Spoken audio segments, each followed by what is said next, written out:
Hello, इतना ही कहेंगे आप लोगों से। आप जहां भी रहते हैं, इस आंदोलन को लेकर, मूल निवास और भू कानून को लेकर लोगों को जागरूक कीजिए। एक एक व्यक्ति को इस आंदोलन से जोड़िए, इस आंदोलन की अहमियत बताइए, यह आंदोलन हमारे लिए क्यों जरूरी है ये बताइए।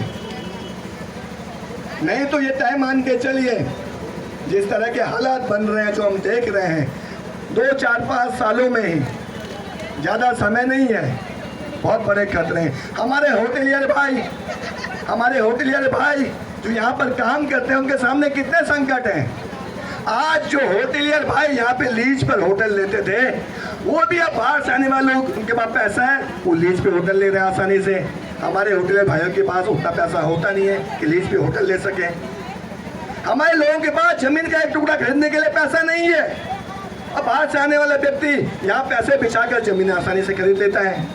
ये क्या व्यवस्था चल रही है इस राज्य में, इस बात को समझना होगा। एक और बात कहना चाहूँगा, हमारे होटल कर्मचारी हैं, आउटसोर्सिंग कर्मचारी हैं, ये लोग भी लगातार संघर्ष कर रहे हैं नियमितीकरण को लेकर, समान कार्य के वेतन को लेकर। इनका भी हम समर्थन करते हैं, इनकी मांगों का भी लोग लंबे समय से लड़ रहे हैं, लेकिन सरकार इनकी बातों को नहीं सुन रही। हमारे ठेकेदार भाइयों को आज इस राज्य में काम नहीं मिल रहा है, वो भी संघर्ष कर रहे हैं। बाहर से गुजरात की बड़ी बड़ी कंपनियां, गुजरात के ठेकेदार इस राज्य में आ गए हैं, ठेकेदार भी बाहर से आ रहे हैं, उनको यहाँ पर काम कर रहे हैं।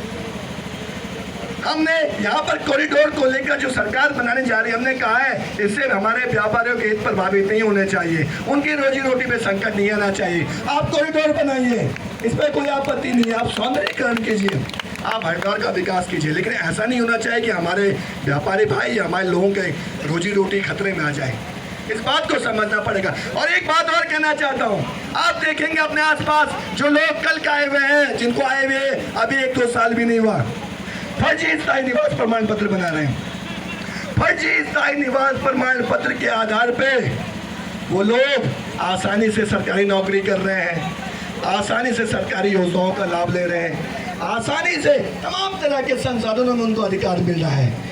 अब आप सोचिए, जो हम लोग इतने सदियों से इस राज्य में रह रहे हैं, एक आदमी जो बाहर से आता है, फर्जी स्थायी निवास प्रमाण पत्र बनाता है, उसमें और हमें कोई अंतर ही नहीं है। ये राज्य धर्मशाला बन गया है, इतना आसान हो गया फर्जी स्थायी निवास प्रमाण पत्र बनाना।